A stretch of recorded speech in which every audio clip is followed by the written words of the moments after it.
Welcome to Crownsmen Energy. I am your host, Jared Downey. It's another episode talking about oil and gas, clean energy, renewables, everything energy related we try to cover. This episode, we're featuring Mark Summers. He is the Executive Director of Technology and Innovation at Emissions Reduction Alberta. So there's going to be plenty to cover. There's a lot of investment being made in Alberta to up their technology in the emission reductions sector. So, Gowdy, I didn't even introduce you. How rude of me. Hello, Gowdy Molina. How are you? I'm doing good, thank you. Second shoot of the day. Second shoot of the day, yeah. So then you'll be basically 2-3 days straight editing these Yeah, together. it'll be fun. We had a good show this morning. We're going to have another good one now, this Yeah. afternoon. Who, Gowdy, is bringing us the show today? Alrighty, so today we have SolarSet. Introducing the SolarSet Fold.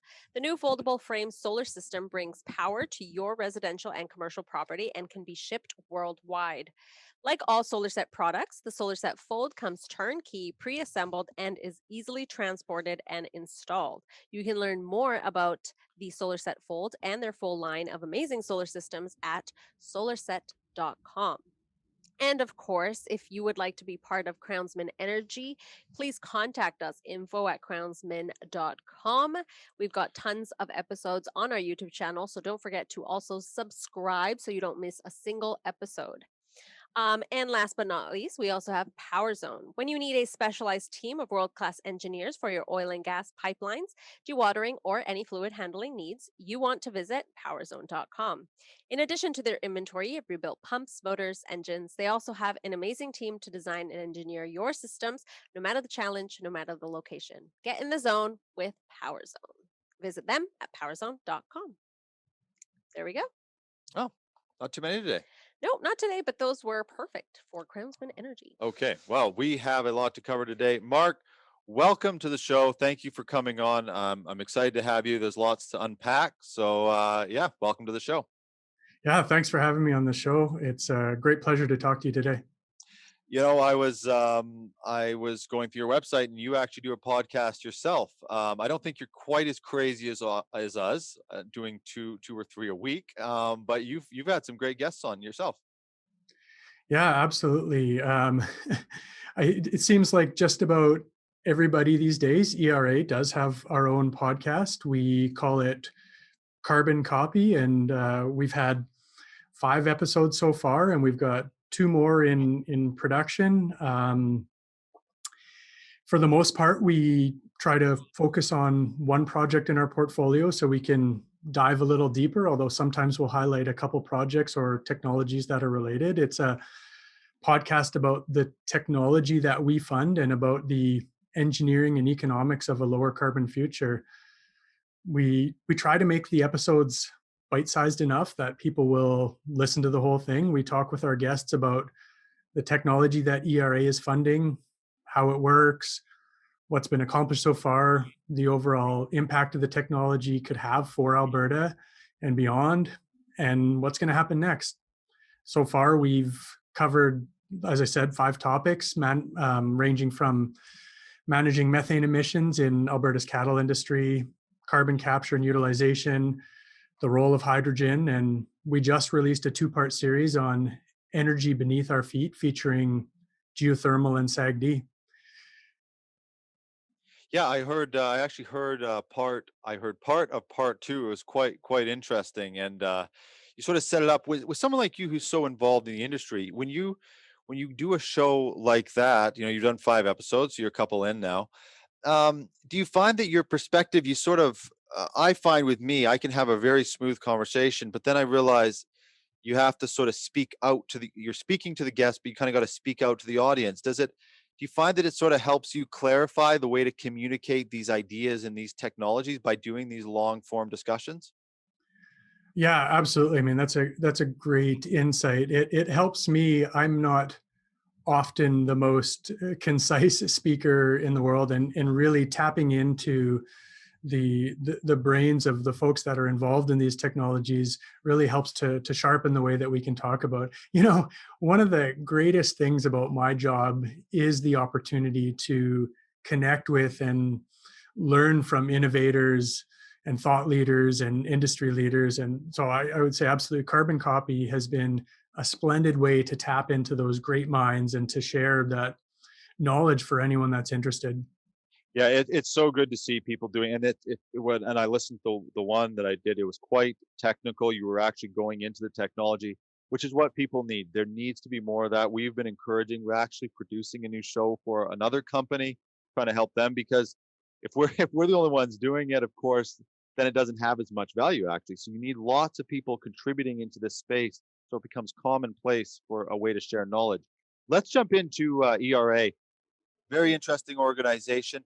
And I wanted to clarify something, Mark. Was ERA renamed? Because I was looking at some other stuff and another name popped up. So Emissions Reduction Alberta, was that the original name? Yeah, so great question. ERA was created in 2009 under the name of the Climate Change and Emissions Management Corporation, or CCEMC, which is what you may have come across. I would say, in fact, we're legally speaking, we're still CCEMC, or the Climate Change and Emissions Management Corporation, but we did rebrand in 2016 to Emissions Reduction Alberta, or ERA, which speaks a little bit. It's, first of all, it's less of a mouthful, and secondly, it speaks a little bit more to what we do as an organization. And so what is that? Let's dive into that right now. I know I took you on a bit of a tangent with the podcast part, but I was curious and wanted to touch on it. What is ERA doing? And then let's expand into some of those offerings and what you're providing into the industry. Yeah, for sure.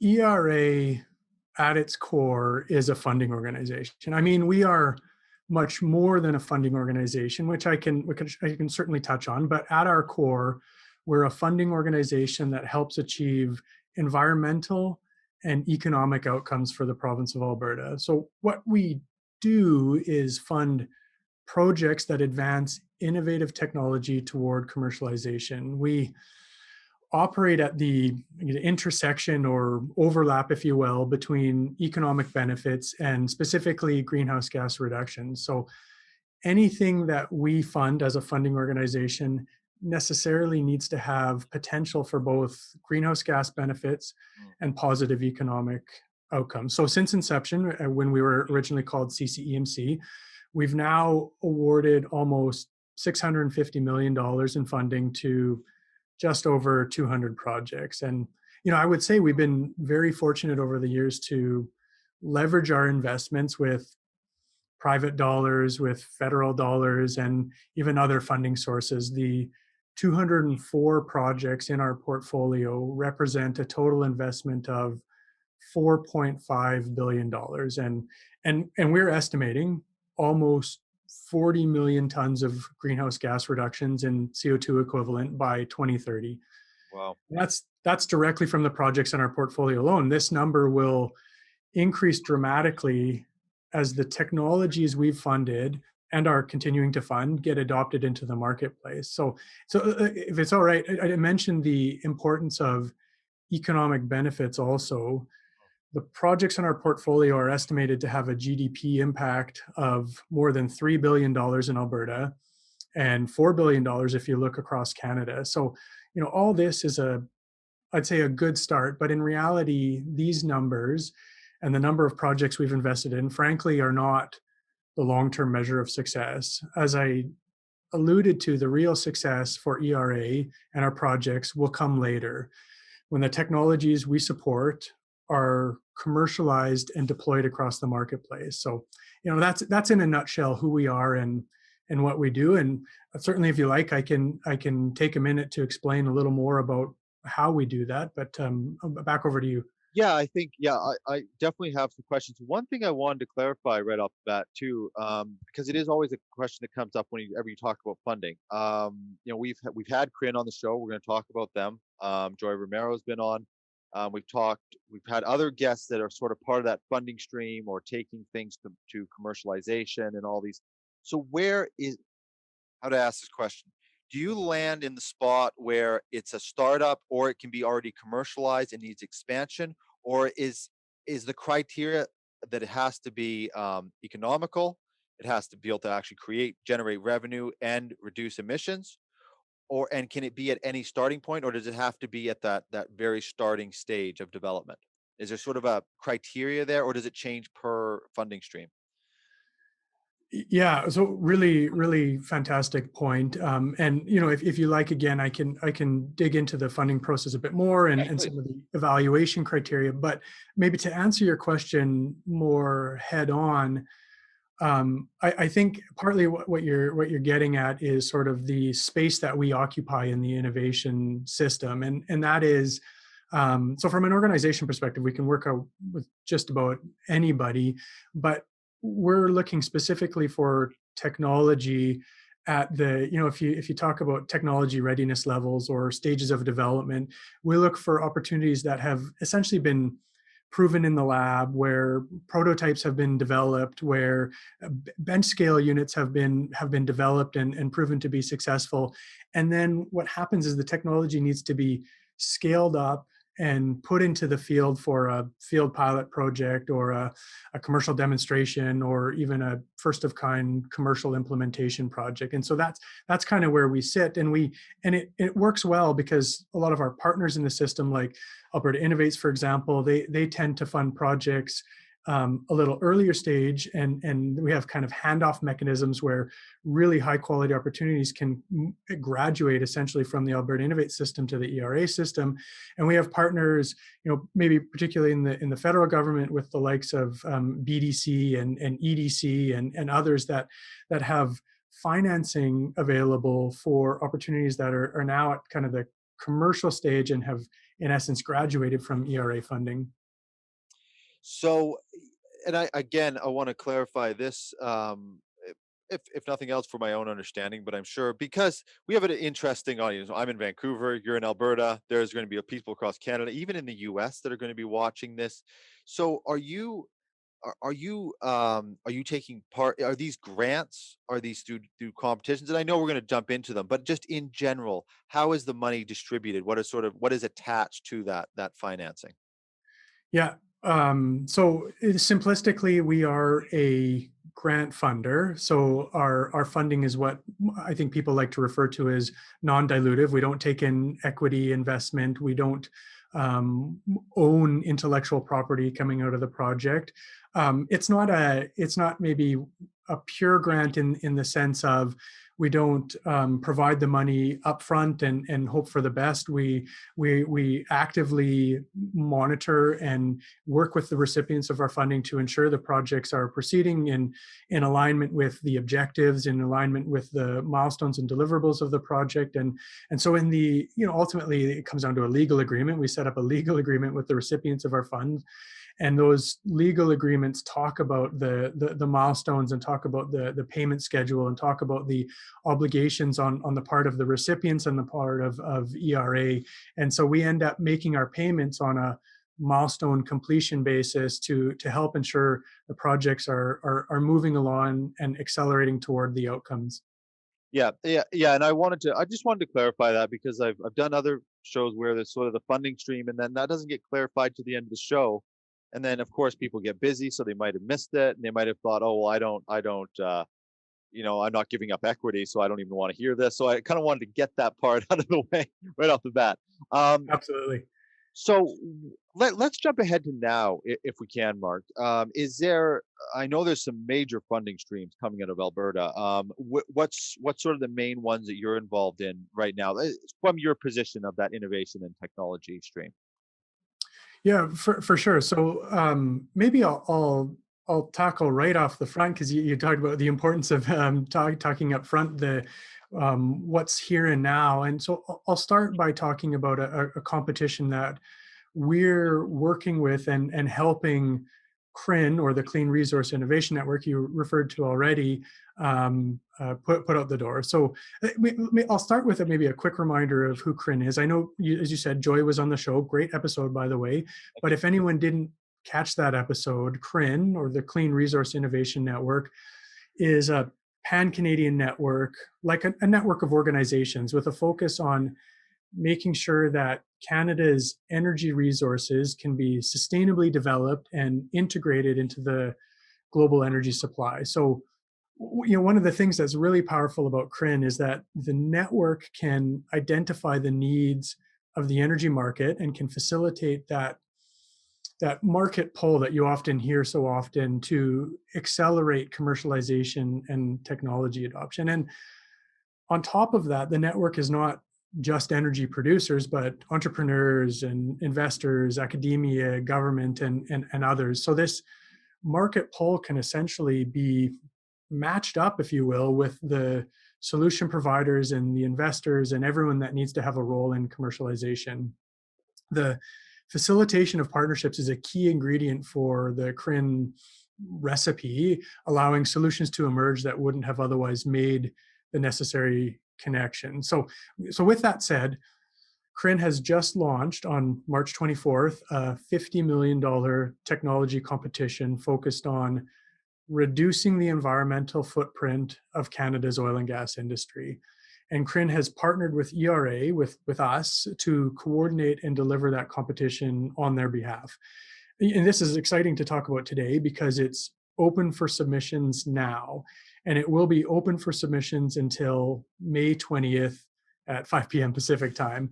So what we're looking for, what CRIN is looking for in this competition is projects at the stages that I talked about already of technology readiness levels 6 through 9, within the broader goal of reducing environmental footprint. The competition is focused in on 4 specific areas, including water technology development, methane emissions management, including monitoring, quantification, and abatement, land and well site remediation, and the 4th one is novel hydrocarbon extraction. These are 4 critically important areas for Canada's oil and gas industry.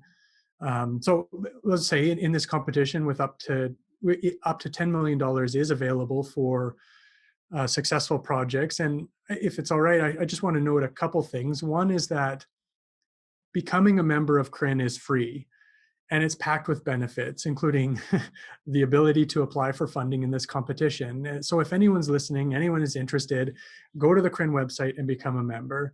The second thing I want to note about that is, in the spirit of facilitating partnerships, all the projects that come through this competition need to involve both a small or medium-sized enterprise, an SME, if you will, as well as an oil and gas producer. So those 2 key ingredients are necessary in terms of the partnership. And so that's another reason for folks watching or listening in to join the network now and to start building out your own network. We have an information webinar happening on April 7th, which is a Wednesday at 10 a.m. Pacific time.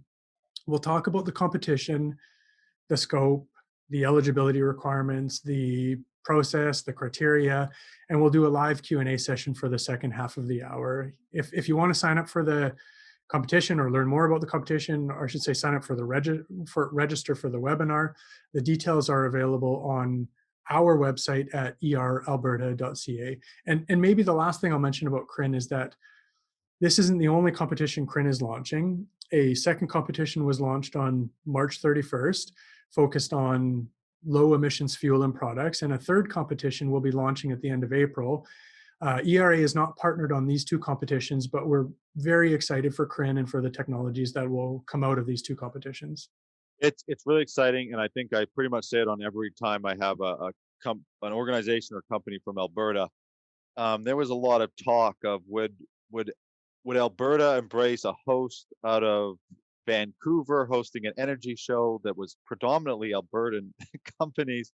We have other companies from Texas and that as well, and just the desire of Alberta to get their message out to a new audience has actually been staggering. They just needed to be asked.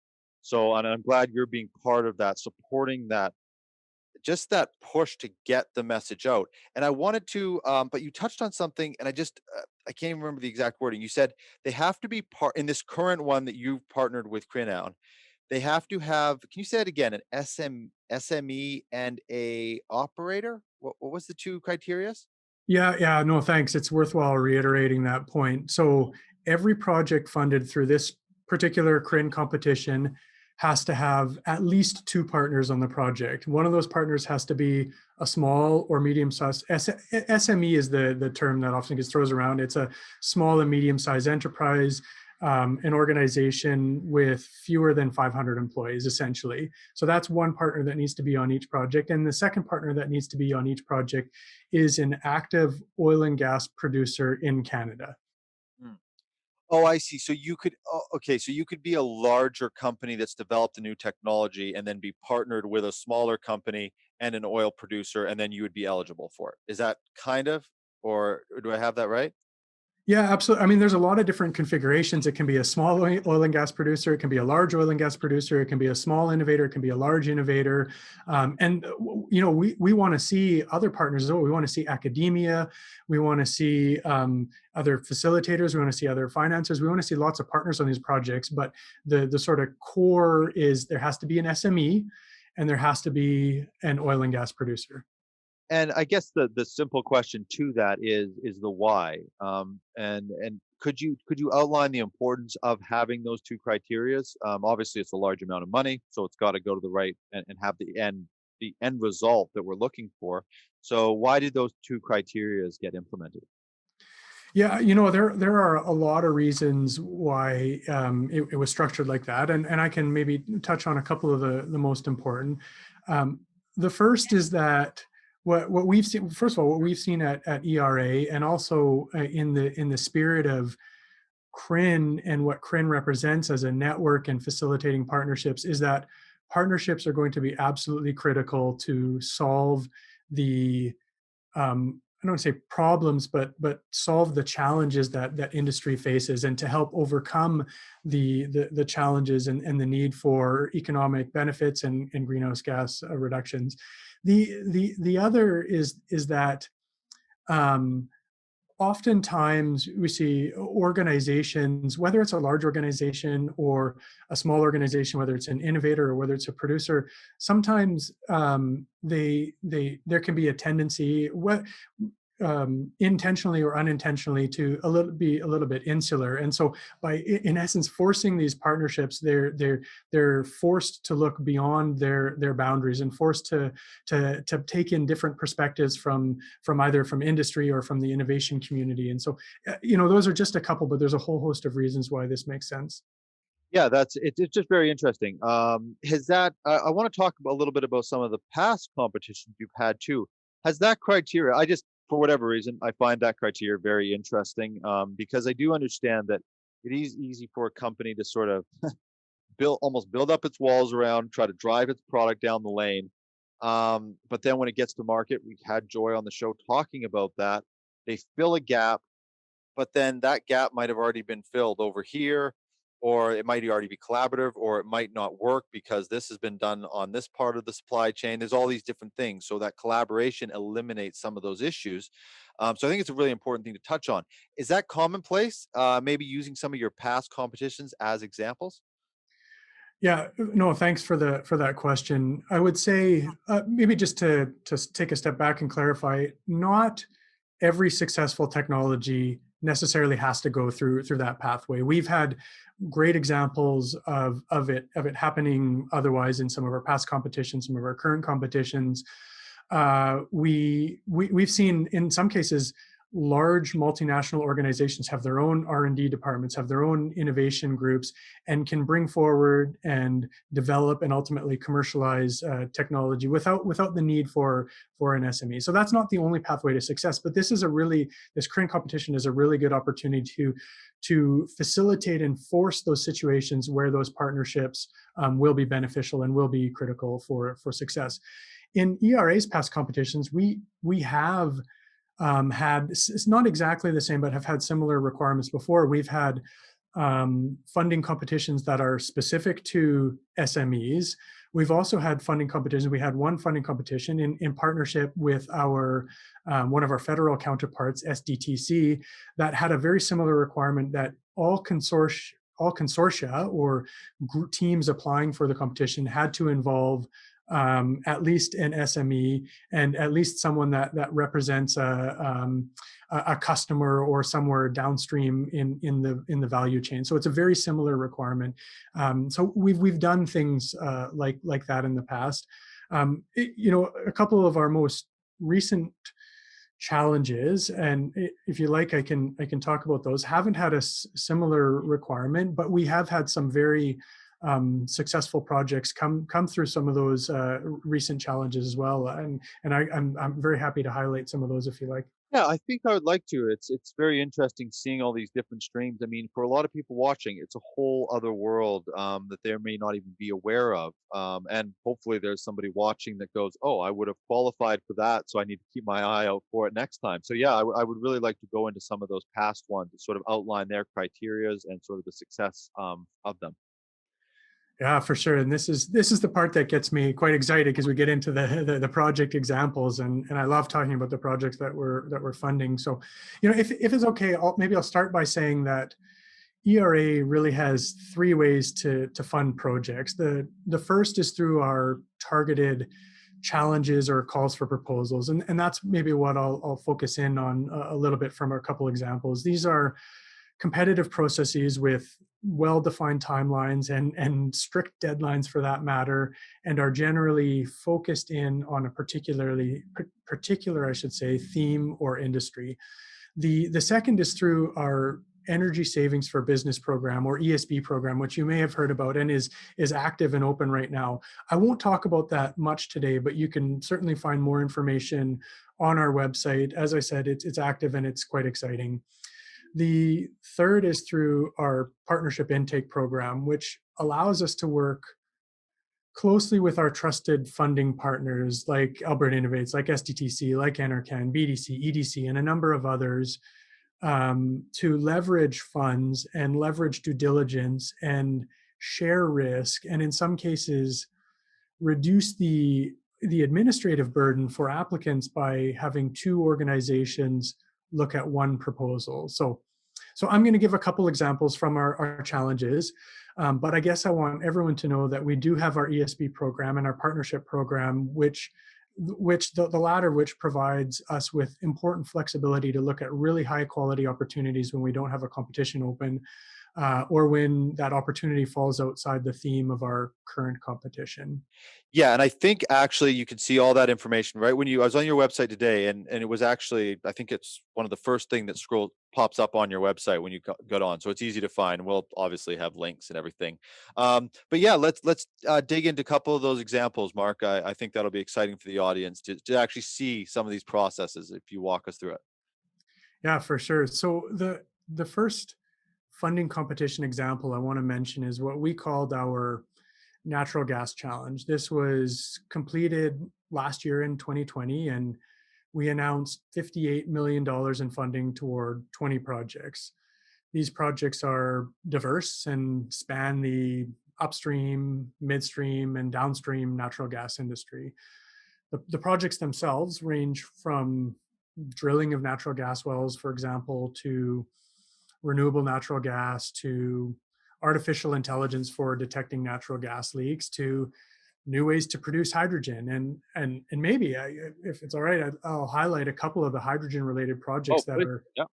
moving forward from this challenge. And and I pick on hydrogen projects, frankly, because hydrogen is a hot topic right now. It has garnered significant local interest, significant national interest, as well as international interest. So we don't know for sure, but it could very well be an important pillar of the future energy system. And our natural gas industry in Alberta and Canada could be a key supplier of energy for a low emissions or even zero emissions hydrogen economy. And one of the reasons for this is that when you use hydrogen, whether you're combusting it or chemically reacting it, there are no carbon atoms in pure hydrogen, so you don't release carbon dioxide. And since it's much more energy dense than batteries, for example, it can be quite attractive in some distributed or mobile applications to avoid those greenhouse gas emissions, especially those that are difficult to capture and sequester. So a couple examples, and I'll kind of work my way from upstream to downstream if that makes sense. Yep. One of the projects we're funding through the Natural Gas Challenge is from a Canadian company called Ekona Power. And Ekona Power is developing and will be field testing what they call a tri-generation pyrolysis system for hydrogen production. And the idea here is to take natural gas and quite literally separate the carbon atoms from the hydrogen atoms, where you end up with hydrogen gas and the carbon comes out in a solid form. And part of the elegance of this system is that if you put the solid carbon through a fuel cell, you can generate electricity and a pure stream of carbon dioxide, which can then either be sequestered or turned back into carbon-based products, which is a great example of the circular economy at work. Ekona calls it trigeneration because it creates hydrogen, electricity, and pure CO2. So that's one example. A second project I want to touch on is with ACO gas and pipelines, and this is going from kind of upstream to maybe what you call midstream. And this project involves blending hydrogen into ACO's existing natural gas distribution system. They'll be injecting up to 5% hydrogen into a section of the Fort Saskatchewan residential distribution network. And what's great about this project is that not only is it a first step in Alberta in terms of demonstrating that we can get hydrogen to customers using existing infrastructure, but also that this will help build up public awareness and a public acceptance of hydrogen in residential applications and residential homes. Okay, so the third and the final project from the Natural Gas Challenge, or from Natural Gas Project, Hydrogen Project, that I want to highlight is actually not from the Natural Gas Challenge, but it fits in so well with the other two that I want to mention it anyway.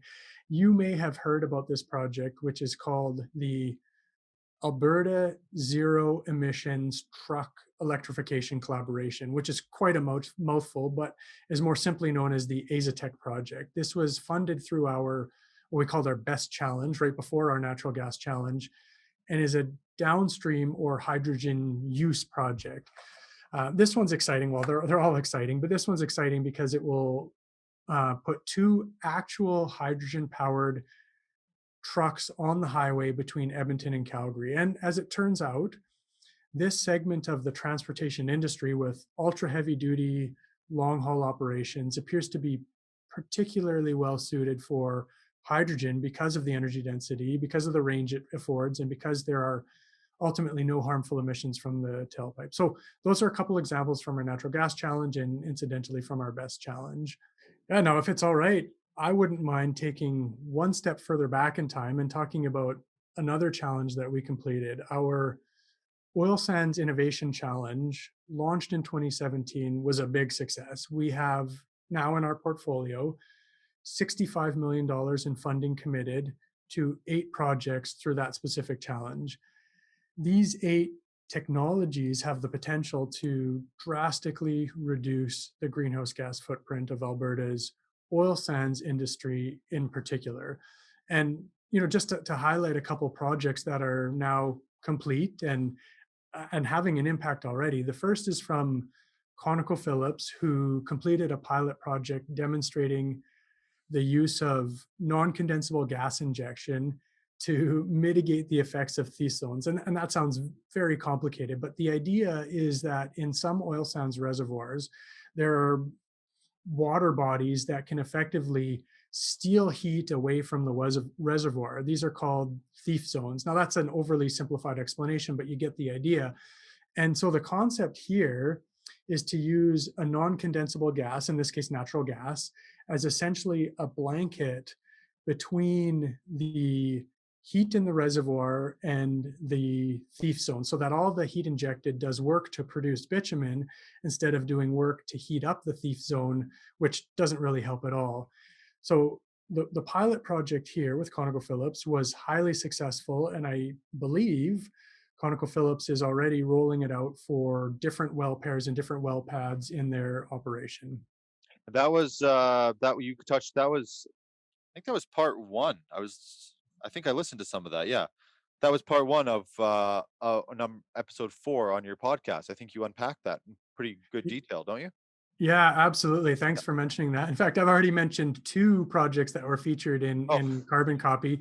The first was the Azatec project when we talk about the hydrogen economy, and the second, as you rightly mentioned, is the ConocoPhillips project where we talk with Julian Ortiz about this project in more detail if you want to find more it's about a good it. interview. Yeah, people should check that out. We'll make sure, Gowdy, please remind me to put a link to that in my thing. Yeah.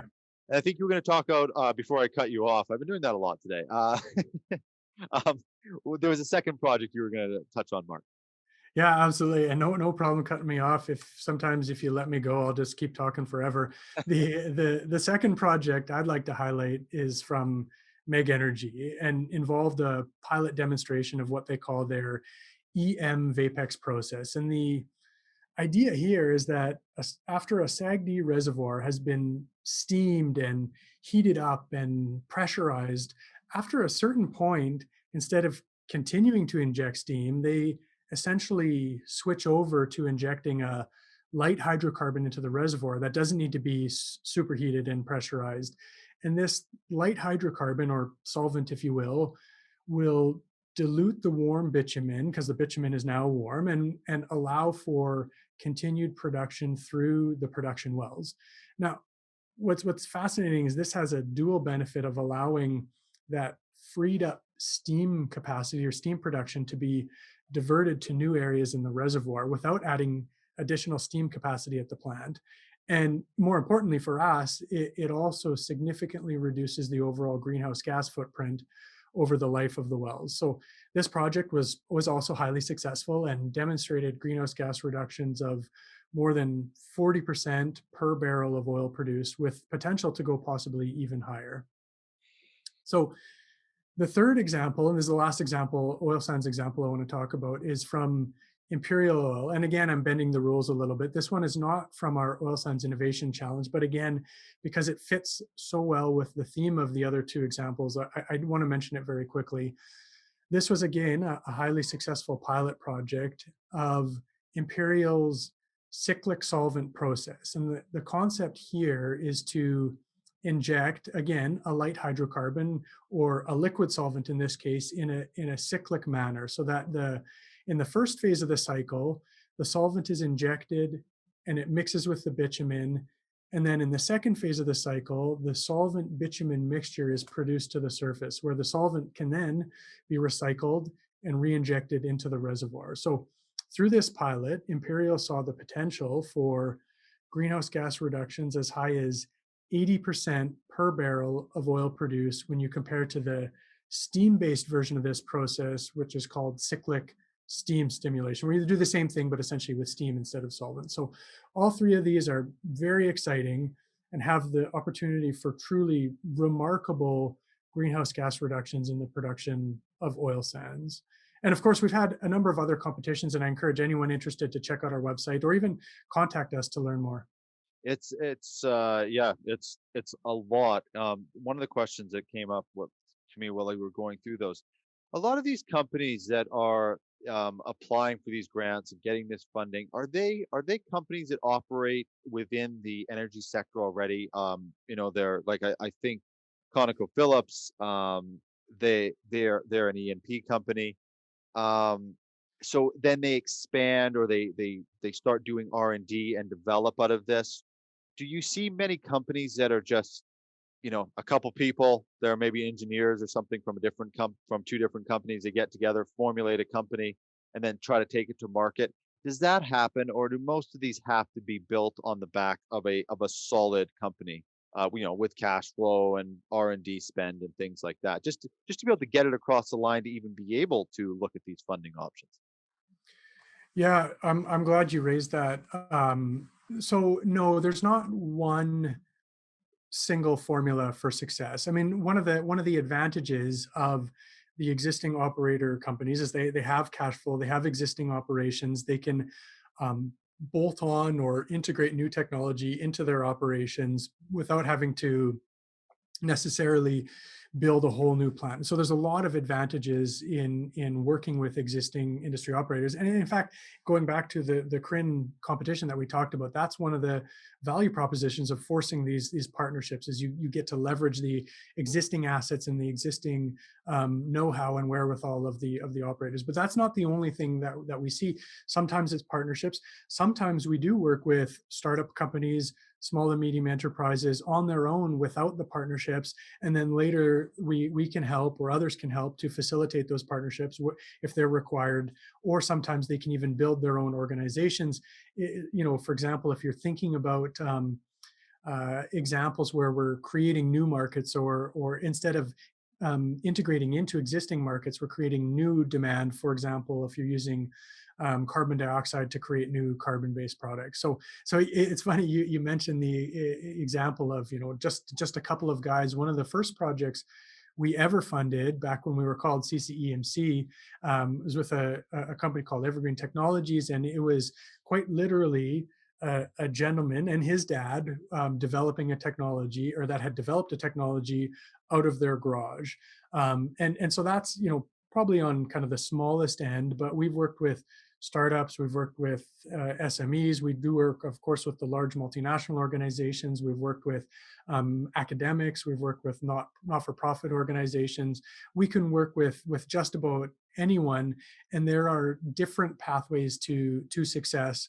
But at some point, there always needs to be some key ingredients for those projects to be successfully carried out. I take it that you would never, from all the projects and that are current and past and the different energy streams you're looking at, I'm thinking you never go a day without learning something new. Yeah, yeah, absolutely. I like to tell people I have one of the best jobs in the world. I tell my kids that I'm a little bit like a science fair judge, but the science fair projects are multi-million or multi-tens of millions of dollar projects.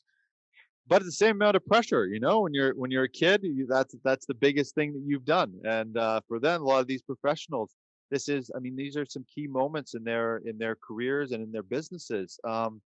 Is it a pretty in-depth discussion? That the human side of all of this is there's leadership that comes into play. How much interaction do you get to have with some of these? They really are business leaders. They're on the field trying to make the industry better, trying to make a living. Do you get to have that direct interaction and sort of learn where they're coming from? Yeah, there's a number of touch points through our kind of formal and informal processes that we have the opportunity to interact and to learn more.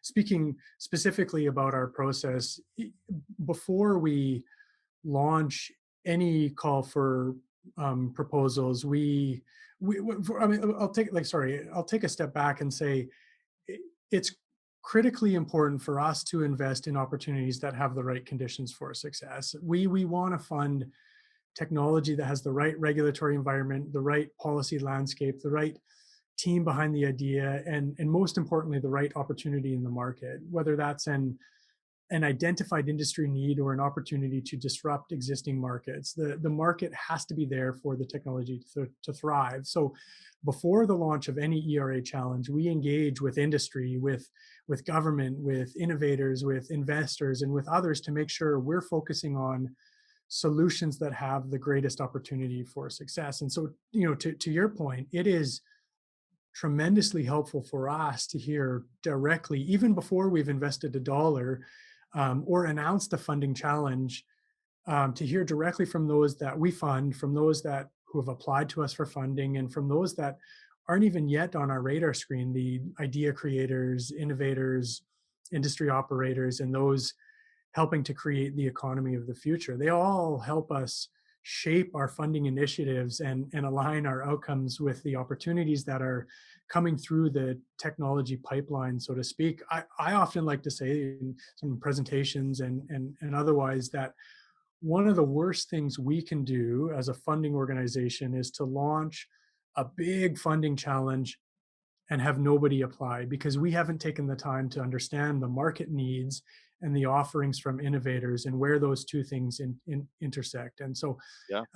In terms of the process itself, of course, we get proposals, we dive in, we get deeper proposals in the second stage of our process, and as part of that process, we have a face-to-face interaction.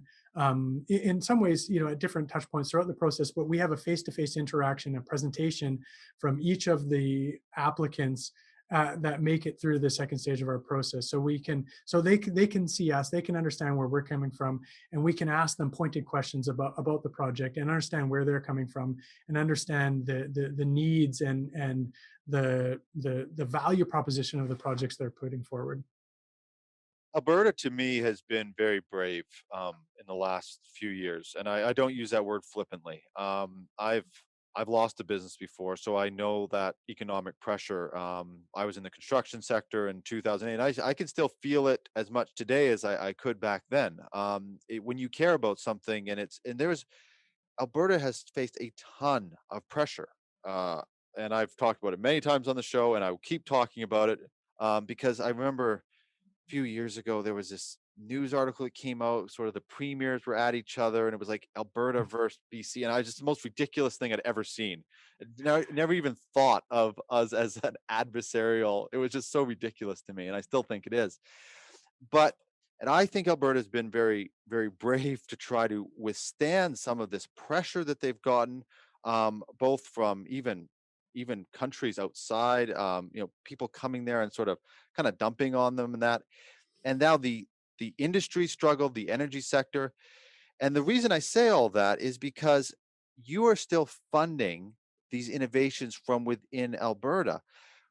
What do you see? How are people reacting to that? Or is that like those private conversations, they're professional, but there's still people that are there. How are they responding? I mean, it must one, how do they respond to that pressure that they're feeling, the Alberta that within Alberta? But two, what kind of spark does it give that now there's these funding streams that can actually provide opportunity to be able to then build out of Alberta and then move out? Those two things. Sorry, that was a long question, but I think it's an important one. Yeah, for sure. And I'll try to answer the question or the essence of the question. And but certainly we can circle back and I can add some further comments. I mean, the first answer is we're seeing a tremendous response. I'm very proud to be Albertan. We've got existing industries and we've got innovators and entrepreneurs that are really stepping up to the game and offering solutions, working with existing operators, working with innovators to move ideas forward. And maybe if it's all right, I could kind of highlight a bit of an example to articulate that a little bit, and that allows me also to talk about one of our current funding competitions that isn't open but is underway, and so the actually, and I'll take a step Oh, please. back even. Oh, Oh, go ahead. oh, I was going to say no. Yeah, that's the trouble with a long form interview. You're going to get your wires crossed sometimes. Yeah, but yes, yeah, no, please. If there's a current one or that's about to be opened, yeah, I would. It would be good to hear about that and sort of package that in with what we're talking about. For sure. So I'll start very, very quickly and say I don't know if it counts as a current competition, but I'll start by touching on our food, farming, and forestry challenge. This was launched last June and just wrapped up in February of this year. The projects that were approved for funding have not yet been announced, so I can't share any details, but I can say that we have a tremendous set of projects coming out of that challenge. The agriculture, agri-food, forestry, forest products sectors, and opportunities in land use and nature-based solutions are really coming through the fore there, and we're hoping to announce the details in the coming weeks. So stay tuned. Now, what I did want to talk about, we are now midway through our shovel ready challenge, and this is a really exciting funding competition that was launched in November of last year in partnership with the Government of Canada through Environment and Climate Change Canada's Low Carbon Economy Fund. This is our largest funding challenge to date, making available up to $150 million in funding. And the theme for this challenge, as you guessed, is shovel-ready projects. It was open to opportunities across the province, across Alberta's economic sectors, and in two different streams, greenfield projects and brownfield projects. But Where we narrowed in is on opportunities that can be kicked off within 60 days of funding approval from ERA. We necessarily want to catalyze economic activity and greenhouse gas reductions in Alberta in short order. And so, coming back to your question, the response that we got from the innovation community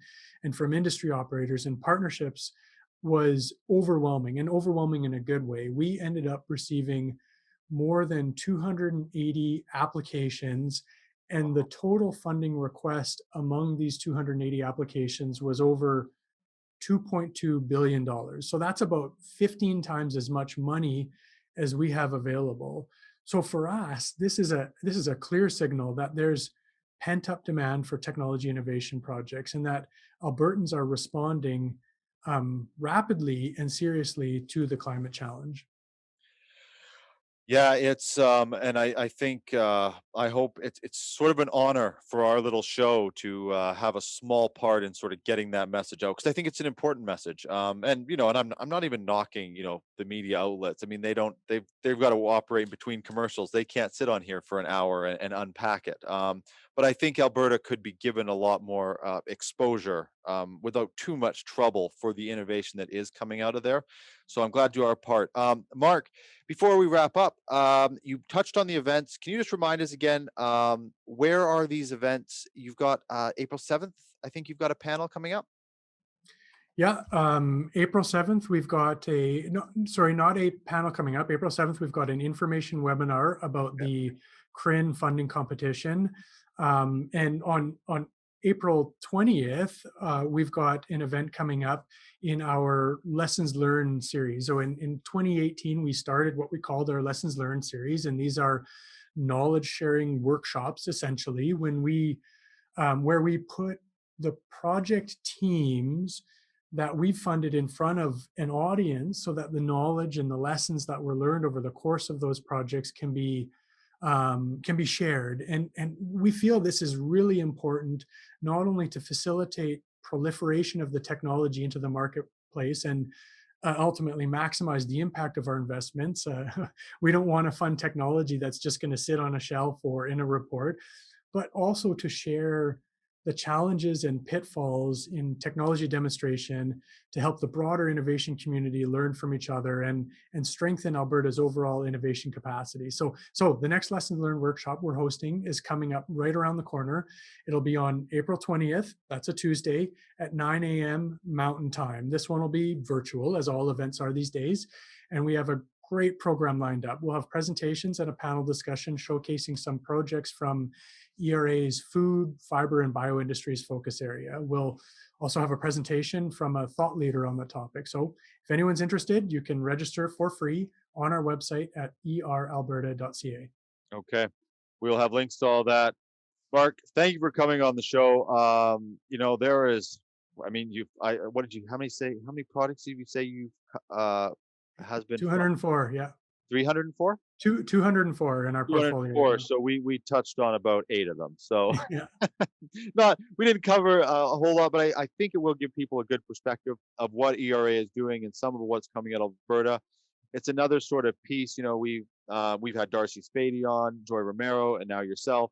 We're sort of piecing it all together coming out of Alberta. Very exciting. Thank you for coming on.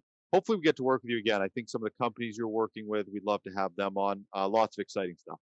Yeah, thanks for having me. This is a great show, an important show, and I love talking about the amazing projects we get to support for ERA. So thank you. Thank you, Mark. Okay.